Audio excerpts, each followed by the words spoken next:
Hello, in this podcast I interview Michael Rieskamp, who has a really interesting history as a banker specialising in trade finance, working capital finance, supply chain finance, etc., working with major banks such as Citibank.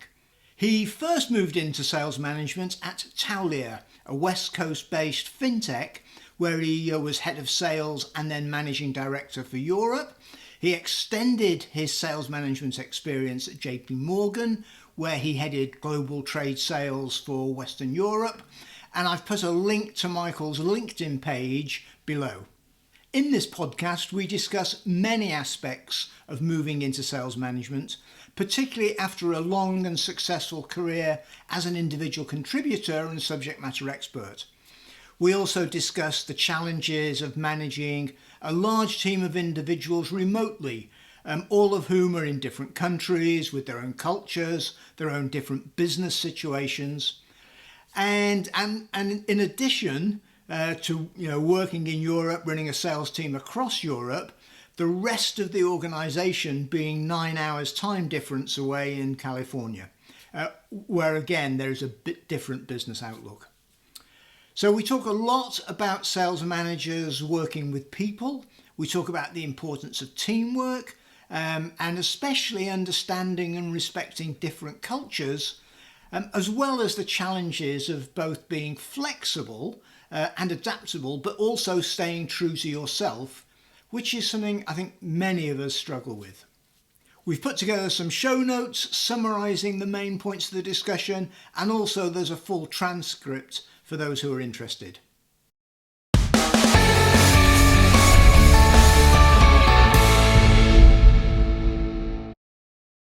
So Michael, thank you ever so much for agreeing to come on the podcast.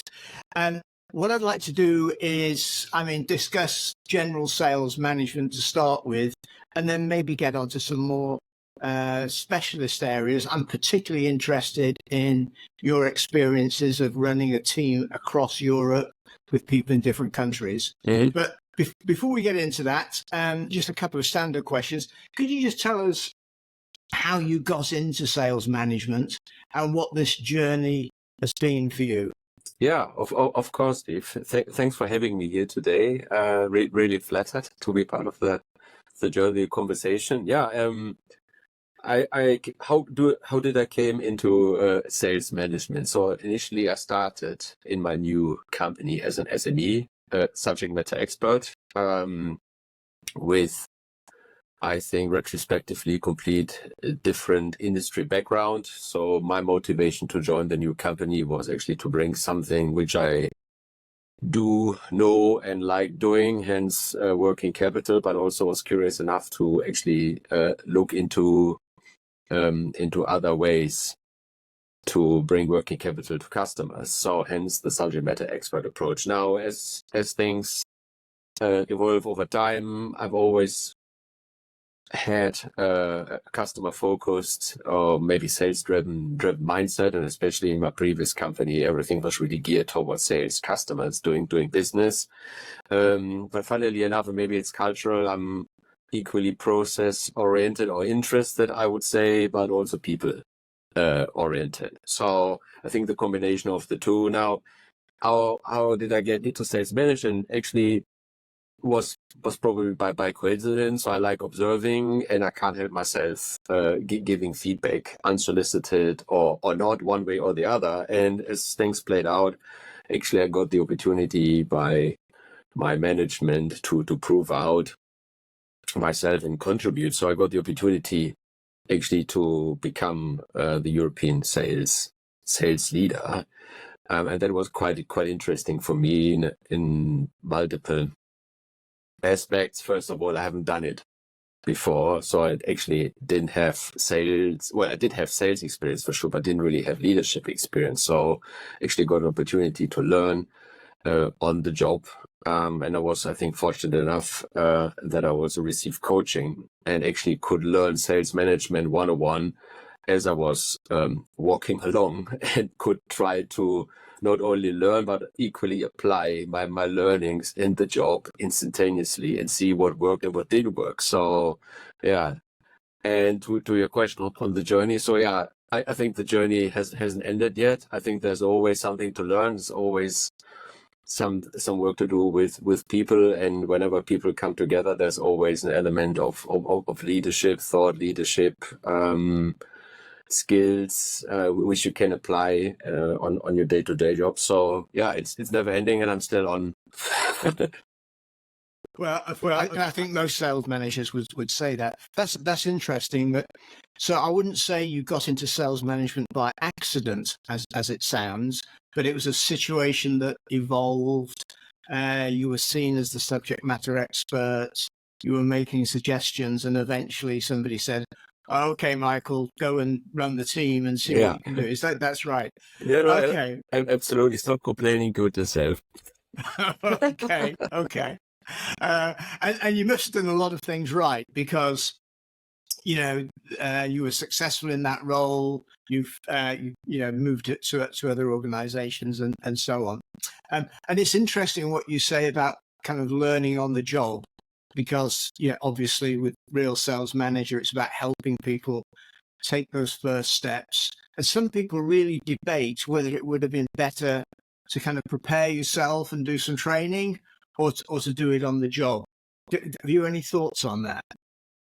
Well, I'm a practitioner by heart, I think I can say. So yes, theory is great, but ultimately it's about applying the knowledge on the job, and especially working with people. It's ever changing, it's ever dynamic. So you can read as many smart books as you like, but as soon as you meet people and actually get their reaction, then you will notice really quickly that theory is one thing, but practice in real life is something completely different. So retrospectively, I think the combination of being able to enjoy coaching helped a lot in making progress, in making becoming a sales manager. That would be my preferred option. So whenever I have to give a recommendation, it's always to say, okay, has somebody got the right fit? Hence is interested in working with people. That's the most important. That's the most important point. Yeah. And then actually give him or herself the opportunity to learn and have a sounding board externally to learn and share views, thoughts, ideas, receive feedback, and then go back, apply, and see what happens. Right. Well, I'm very biased. But, so you touched there on, it's all about working with people. Yeah. So in your experience, if you were appointing a new first-line sales manager today, what kind of attributes or characteristics would you look for? Well, number one, as I already mentioned, somebody who really likes people and working with people.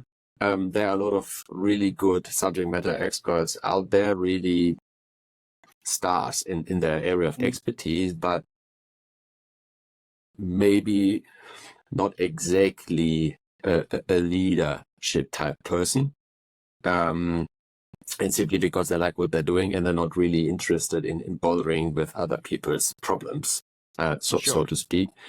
Then I think it's equally important that this person also has the ability to lead from the front. So somebody needs to lead the way one way or the other. So just for the avoidance of doubt, not a dictatorship style, but somebody needs to say, okay, this is the direction we are going. That's the idea I have. And then also I think what is equally important is that this person is able to lead by example.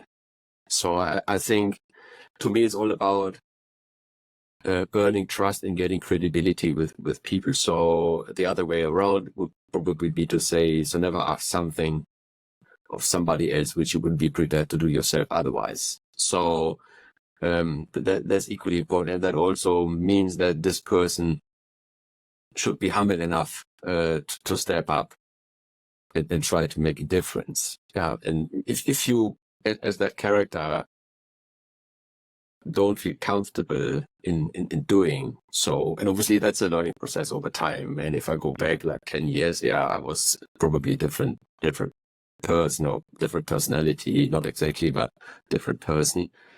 There's something you can learn, but you should actually try to see these little things in that person and the potential to develop in that direction. So it's interesting for me because I think this is a journey that a lot of new sales managers go through. But previously, they've been a subject matter expert. They've been very successful as a salesperson. And then suddenly put into management, you use the word humble, which I totally agree with. But at the same time, you need the confidence to set that direction. You need the confidence to go out in front of customers and demonstrate a leadership role. So having that supreme confidence, but at the same time being humble, that's quite a difficult balance, isn't it? Oh yeah, no, that's for sure. And hence coming back to at least the model I enjoyed, if you have somebody by your side, could be your direct manager for sure, but also maybe an external coach who can actually mirror in terms of, hey, have you seen this? What about this? What do you think that type of behavior will end up with or end up to? So that's definitely something. And then, sometimes, I don't know whether that translates. I like to use the analogy of you go into a cave, in a dark cave, and then you find out that in this cave there's a bear, and you turn on the light. So the question is, who's leaving the cave? Is it the bear or you?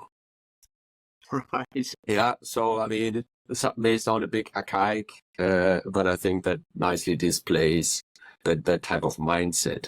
So you should have this a solid level of self-confidence to be able to say to yourself, I can do it. And if I'm not doing it, how should the others actually do it? Or how can I ask of somebody else to do it if I'm not prepared to do it? So it's that kind of pushing the envelope a little bit, or going the extra mile, which then actually will help you to progress and transform into that person. And maybe sometimes it works, and for sure sometimes it will not work, but what doesn't really matter, because there's definitely learning in it. And then even if you fail, you stand up, continue, and you know how to do it differently the next time. And over time you will find out your personal style where okay, this will work in any case. Okay. So experience is a great teacher. Absolutely. And that will come over time. So okay. So from what you said, I really understand that. Does the sales manager have to be the super salesperson then? Is that how you spend most of your time? Or how do you balance that? No, absolutely not.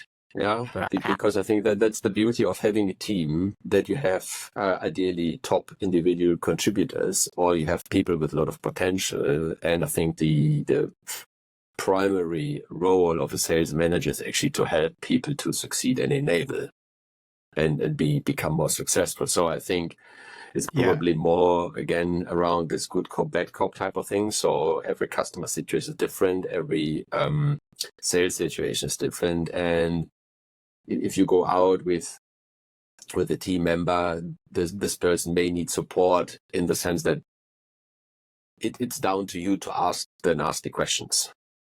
Right. Yeah. So that might be a role. So you don't need to be the super salesperson, but maybe there's a particular area of expertise which you as the manager could bring in, and then you could tag team in a meeting, and you could take over some of the role play with your team member in front of a customer. So again, to your question, it doesn't need to be the super salesperson, because nobody actually, I truly believe, is able to close a deal on his own or on her own. It's always teamwork, and that's really another important piece to bear in mind. So again, super salesperson, no, is probably be the last man type of thing, or last woman for that matter, who is actually able to support here and there, or firefighter is another analogy here, if and when required. Yeah.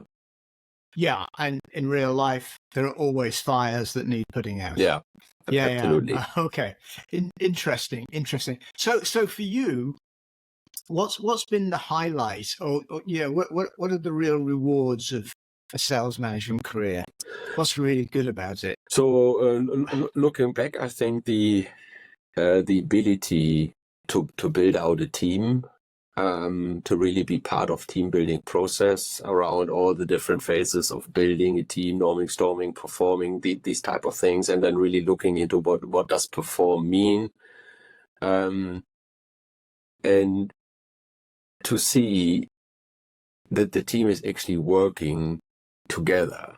So like the Three Musketeers, all for one and one for all, or the other way around. So that is really rewarding, because ultimately you just sit on the sideline and you watch things playing out as planned. And I think that is really rewarding, because everyone on the team knows what the purpose is. Everyone knows what he or she is supposed to be doing and what the role is. And that is really great to see, because then everyone definitely feels that he or she is part of the mission, and is not doing it for somebody else, but they're doing it actually for themselves. So everyone is doing it for themselves, for the greater good. And that is definitely rewarding. I mean, because they all do it voluntarily. You don't need to force them. So it's probably more self-propelling, right? Yeah. So and that's really the most rewarding experience I think I had. Okay, that's interesting. But for me, it's often one of my tests was, could I leave the team and take, I don't know, a month, 2-3 months off, and would they still be successful? Oh yeah. And when they were at that stage, I thought, yeah, that's my job done. It's building that team. It is self-sustaining. It's kind of deflating as well sometimes. Yeah, it's true. As a parent, you know that your kids are going to leave home at some stage, and you want them to do that. Yes. But when they do it, it's true. difficult. Yeah. No, I mean, it's funny that you say this, Steve, because there are a lot of analogies between family life, hence, and professional life in terms of team building. Yeah. And it's like family. You have new members on the team, and they need to get into the team, and there are different dynamics. They bring in different, different characters for sure, in a professional sense, with different expertise, but also different characters, different people, different mindset. And despite you think they come from the same background, they should, but everybody is an individual. Oh yeah, sure. And there's always an element of surprise. Yeah. Okay, so Michael, I have to ask the follow-up question. Yeah. What are the big lows or the big challenges? What's the downside of being a manager in your experience? I think the obvious one is that whilst you think you know what you want to do, doesn't necessarily mean that the opposite actually is following you.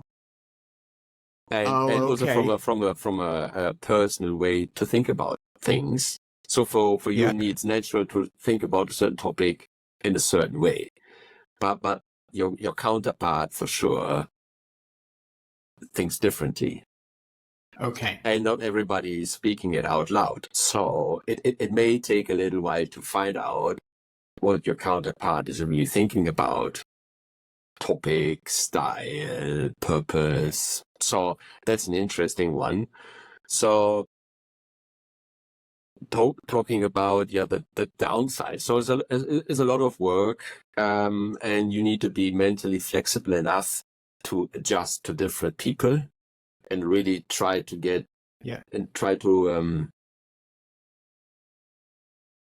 get yourself into the other person.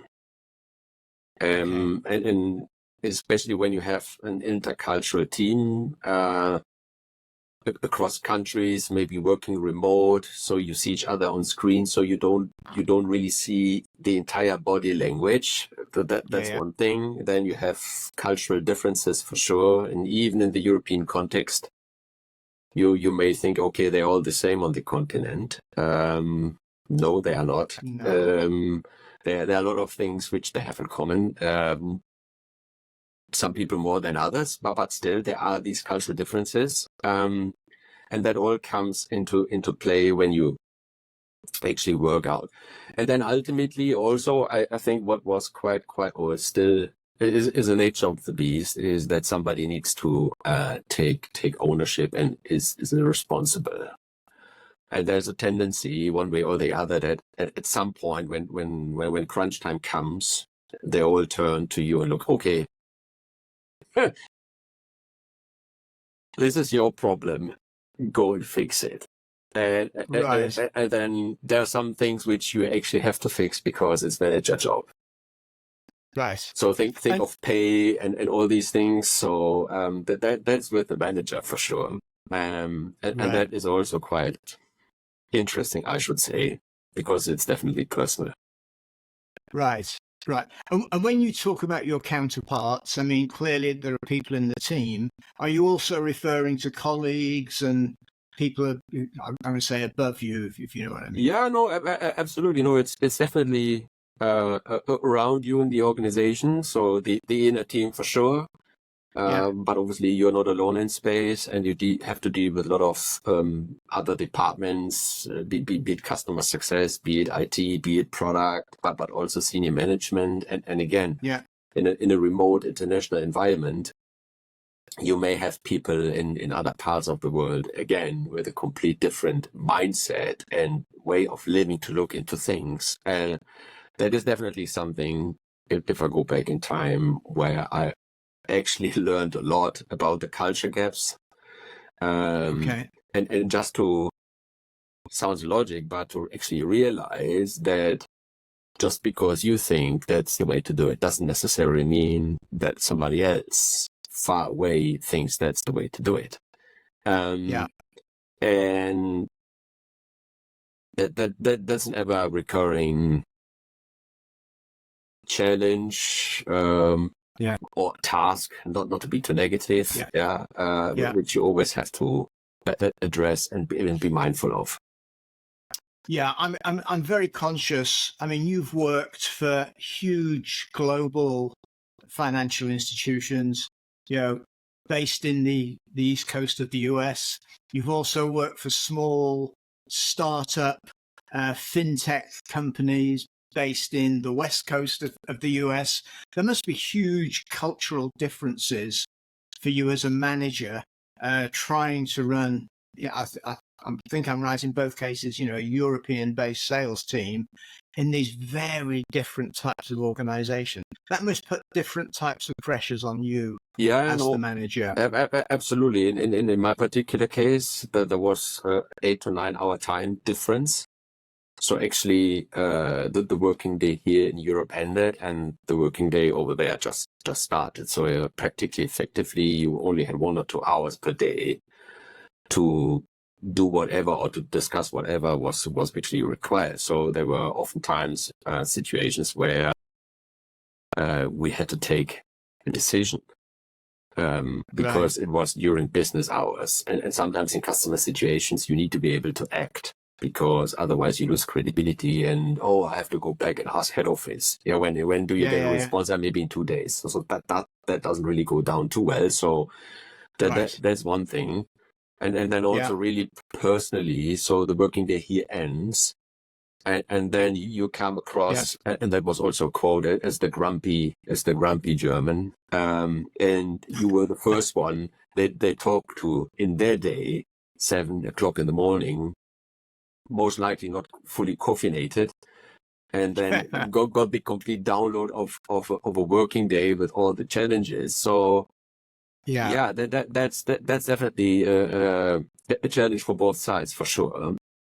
And then it really requires a lot of empathy for the sender to actually provide that package of information, and for the receiver actually say, okay, being Yeah. mindful of different culture, different time zone, certainly not mother language, so not the mother tongue, and also nuances in English language to send different messages in a different way, and actually and then to work with it and make something out of it.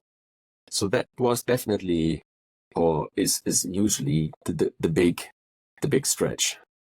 Yes, yeah, and I can appreciate. I mean, English is my first language, but I talk to Californians. We have to check each other now and again. Yeah. And yeah, this whole thing of you're at the end of the day, you'll want dinner, you want to see your family, and somebody else is just getting up. They've just had a job or whatever, feeling great. And of course, you're in the minority. It's you running Europe and lots of other people. Okay, so in your case, and I think that's a number of people suffer from this challenge. That it's something that I think we have to accept and just logistically get over. Okay, what about running teams across Europe? Because I'm very conscious your experience is you have people in lots of different countries around Europe. You've already said different cultures, the difficulties of you have to do a lot of stuff virtually, so you're not going to physically get together that often. How do you cope with that? So I think it's important that you have a cadence of coming together regularly, one way or the other. So in my particular case, it was a Friday afternoon team call, and it was not the most favorite slot on earth. But again, I mean, it's Friday afternoon. All the customers are usually out for the weekend, and that's probably a good time for having internal call. But apart from that, I think it's important to have a touch point and give people opportunity to talk. And it is also, I think, equally important that it's a call for the people and not a TV show. You come on screen, you give your speech, and then you lose people along the way because it's Friday afternoon and they all think of the weekend coming. It's probably really important for everyone to contribute and really speak out loud how the week went, what's new, latest, greatest, a bit of chit chat. And sometimes you spend an hour joking, which is equally fine because that will definitely help and boost the morale.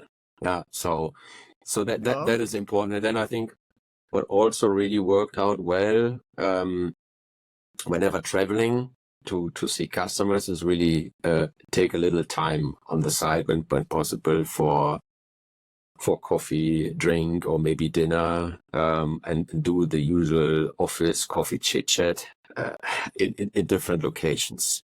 I think the touch point in combination with meeting people regularly and building a rapport is what does make a difference. And I think that the challenge for the sales manager in that particular case is that you actually spend a lot of time on the road. Because ultimately it's people business, even though a lot of things can be done remotely, which is fine and pretty comfortable. But ultimately, in order to build a relationship, from my personal experience, is to go out there and make the effort. And I think this is what people actually also appreciate the other way around. So in terms of, okay, this person is coming, seeing me, is coming to customer meetings with me, is actually listening to me. And of course, there are opportunities to talk in the cab, in a coffee, in an airport lounge or whatever. But all these little things actually help add up so that the team members for sure feel heard, feel part of the team, and actually get the airtime they deserve. Right. So, yeah. So I guess that's, you said earlier, just going the extra mile, but just making sure that, making sure you do some traveling, you see customers, but you also take that time. Yeah, it may mean staying overnight, or it may mean getting up an hour or two earlier, but that from what you're saying, that's a really good investment. Yeah, Together, so yeah, I mean, it really requires that you're somewhat really, really well organized. That you have different days where people know, okay, in my particular case was Tuesday, Wednesday, Thursday. Okay, this is travel time if required, and that you organize all the internal calls on the other days, so that people right. know, okay, office hours for that matter, so that you don't become a flipper ball in the great scheme of things, and you run around like a headless chicken. So, and you have a bit of structure in your work day as well. So, okay, Monday, Friday, this is for internal stuff, meetings, calls, whatever. Yeah. And the other days are up for travel if and when required. And that's, I mean, that's really hard to stick to the discipline and actually have the discipline to your diary. There are a lot of demands coming in left, right, center. Oh, can you come here? Can you do this? Can you do that? And then you need to be so really in a gentle way forceful to say no. Yeah. This is my diary, and that's the holy grail, because otherwise, if you don't reserve time for yourself for certain things, then you will lose it for sure. Yeah. That's really interesting. So in these kind of discussions that I'm having with successful sales leaders, a lot of people struggle with that. Discipline is really important. Being able to say no is really important, but also being flexible and adaptable, because situations happen with customers. You do get pulled here and there. I haven't come across one sales manager who said there isn't enough to do. Everybody's got more than enough to do in practically every industry. It's kind of amazing. Yeah, absolutely. Okay, so that structure, and having that regular cadence call as well, that's really interesting. Yeah, I think it's also important for you as the sales manager, because there are different layers, I would say, of work. So there's the tactical stuff, fine. There's day-to-day customer stuff. There's pipeline management and all these things. But I think equally, once in a while, it's important to have an hour to really think about certain things, or maybe reflect, I think is another way to put it, on what you heard in customer meetings. Are there any themes which are important to be reported internally? Are there any product gaps, recurring product gaps? I mean, it's also for sure that every customer is different and every customer has a very special request. And I mean, obviously, as much as you would like to tailor stuff, you can't.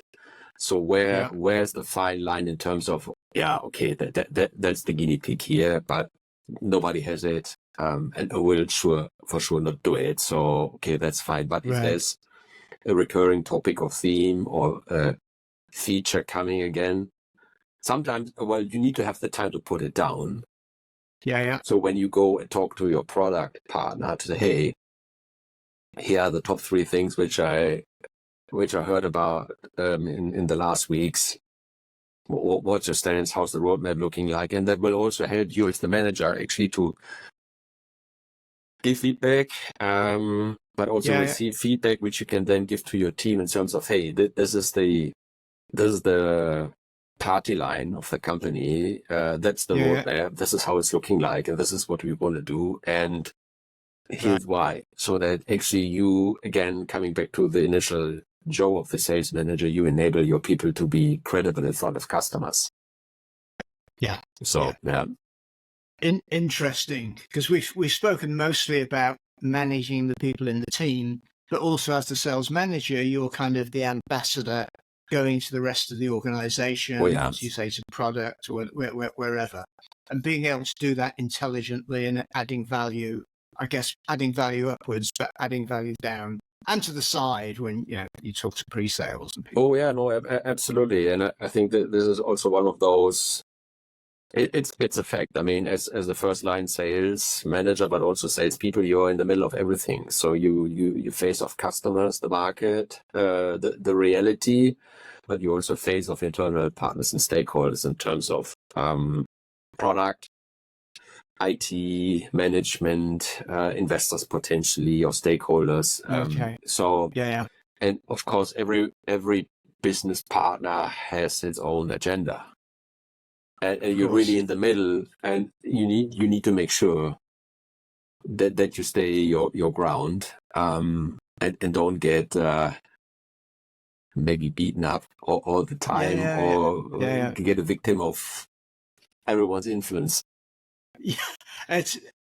Yeah, so I often talk about the sales management sandwich, that you're kind of in the middle, precious from, and I don't know, and that can be the joy of the job, that you're seeing all this stuff. You can paint a bigger picture, but if you're not careful, you can get crushed by it as well.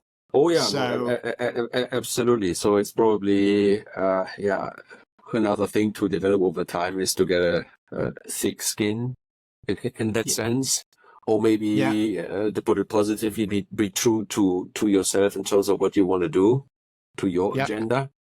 Yeah. And then obviously, as you go, to really be able to differentiate between, okay, what is important and what's not exactly important for your success, whatever that success is. Yeah. And it's an art form. There's a paradox. You want to be sensitive to people, but you have to be authentic to yourself and stick up for yourself. Absolutely. Really good. Michael, this is a brilliant conversation. I'm not only enjoying it, but learning something. Specific, if I may. Yeah. Because, it's obvious to all our listeners you're German. What tips would you give for people who have salespeople in their team who are trying to sell into the German-speaking, the DACH market? Is there anything specific about the market that you've grown up in that people should be aware of? Yeah, well, I mean, without too many national stereotypes. No. I definitely I take it with a smile, and then it's absolutely fine. So it's coming back to the cultural differences, and obviously there's this big book about culture maps, which I can only recommend to take a look into. Looking at it from a European point of view, so the biggest learning for me, I have to say, and that probably answers your questions around how to provide feedback and how to communicate. So I would say, from a German point of view, culturally, we can separate the feedback, the cause, the reason, the points we want to make from the person. So that's one thing that's very important. Because whenever we provide feedback, it's about, hey, these are the facts we see, and here's why, and hence. And it's not to say, look how stupid you are, it's not working, and actually what you're doing is really bad.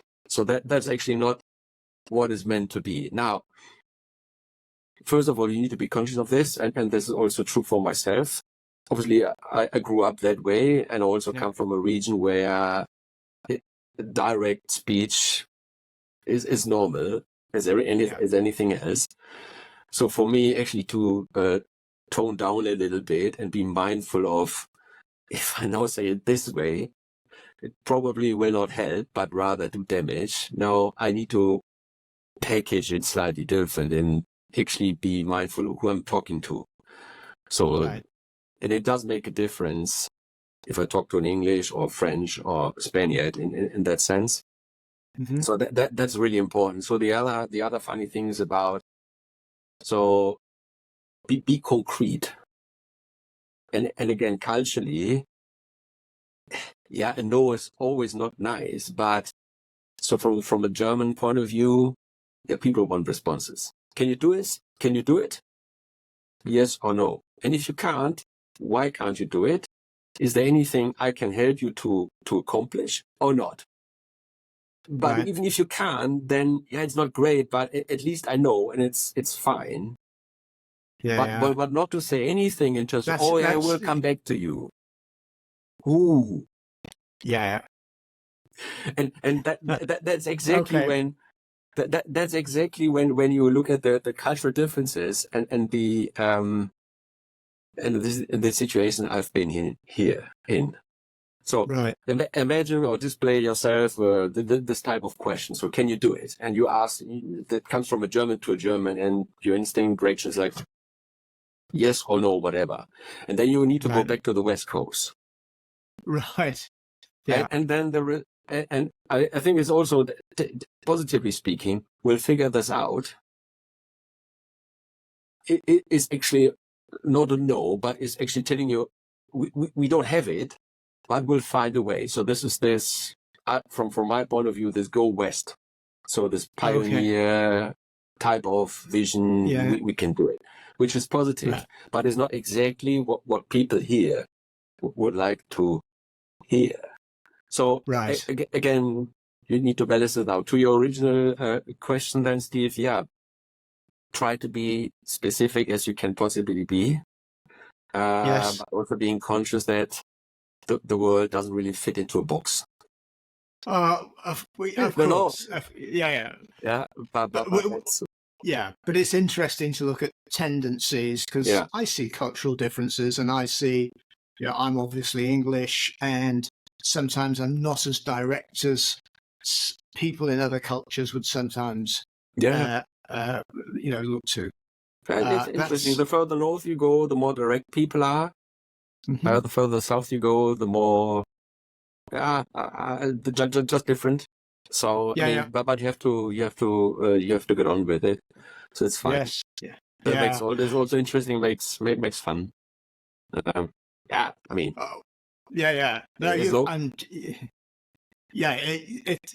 the kind of roles that you've had, you can have a lot of fun as well. I think it's important not to take yourself too seriously, and then you'll be fine. I mean, we haven't really talked about unconscious bias, but I think this is also part of the cultural discussion anyway.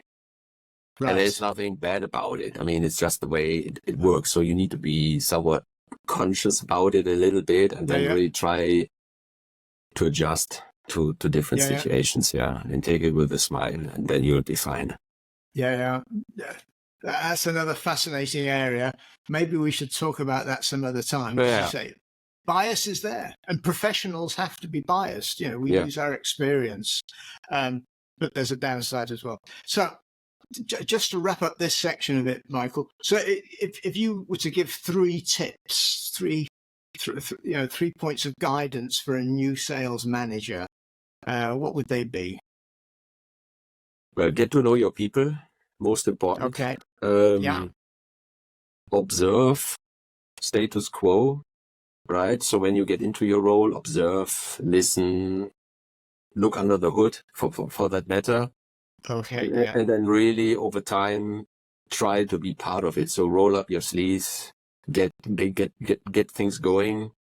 Ideally, get a deal under your belt just to make sure that you test the system, you prove out yourself before you talk about big strategy.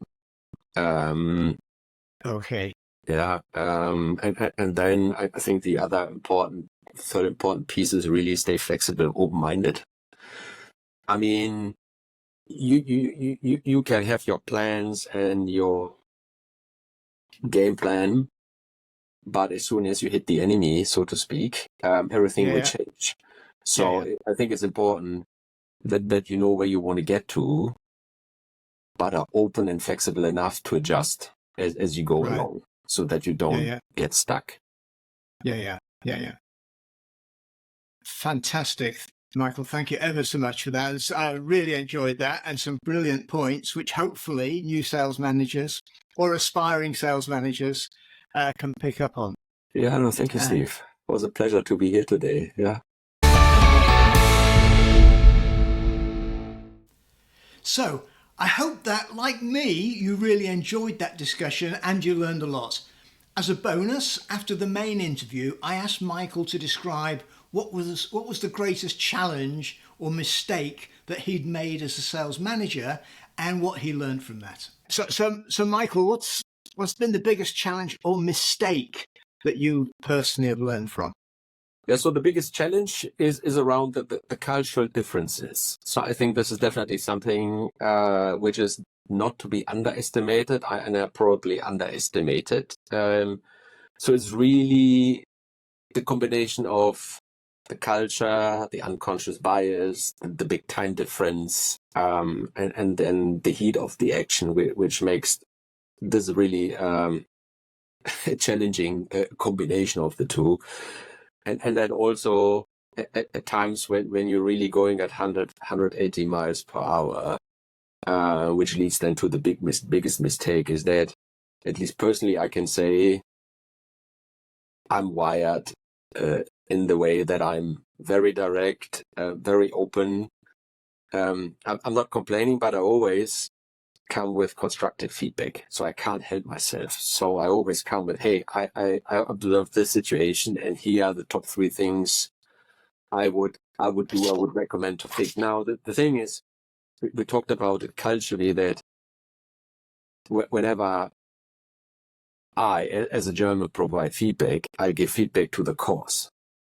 Right. And I do split the cause from the person I provide feedback to. But culturally, in other cultures, people are wired differently. So they don't split the feedback that way, or they have a different feedback culture. So in the US, you have to say a lot of nice things first before you land your point. With me or in my culture, it's completely different. So you go in full steam ahead, and you make your points, and then you are into the discussion. So what I learned, it's not for everyone, right? And not everyone appreciates feedback. Absolutely not. And whilst your intention is positive, they may get it completely wrong. But also equally, they don't tell you. So at best, you get that image of, in my case, the grumpy German. Yeah, okay, fine. I can live with it. Yeah. But it doesn't really help. So it's always, for me personally, between a rock and a hard place. And it also has got something to do with to what extent you want to be true or stay true to yourself. And to what extent you need to bend in order to get your points across, in order to get to the next level. Yeah. So be mindful of cultural traps, and it's really hard to maneuver, at least for me. So that's. So can I make 2 comments? Yeah, sure. It's so I think in your particular situation, you're in Germany in a highly competitive, fast-moving market, dealing with people in California, where there is different culture and different mindset, and you've got 9-10 hours difference as well. And also maybe people in head office don't face sometimes the day-to-day pressures that people in the field do. So it's in your case, it's the extreme. But I think the situation that you're describing is similar. That there's maybe not as difficult sometimes, where there isn't the time difference, or maybe the background cultures are not quite so far apart. But I see it. Great or less. And it's also and that was, at least in my personal case, the case. I'm usually really vested into what I'm doing. Sure. So, and from that point of view, I would say I come with good intention. Yeah. But I also had to learn that the receiver may simply don't care, or has another agenda, and is not prepared to share the bigger plan. So it's like heading against the wall all the time. But that's probably the nature of the beast or business. But talking about challenges and difficulties, that is probably due to my personality. So yeah. I mean, the other point I was going to make is that what I often see is that our biggest strengths are also potentially our biggest weaknesses. And if you're clearly somebody heavily invested in the business, you care about it, You talked about, you have a direct style. You want to give feedback. Those are your great strengths, but in some cases they're not appreciated. So that's a general, whatever our strengths are, we're going to work towards them, but be sensitive that not everybody's going to appreciate those particular strengths, whatever they are. Yeah, correct. Interesting. Correct. Yeah. Perfect. Okay, thank you for that.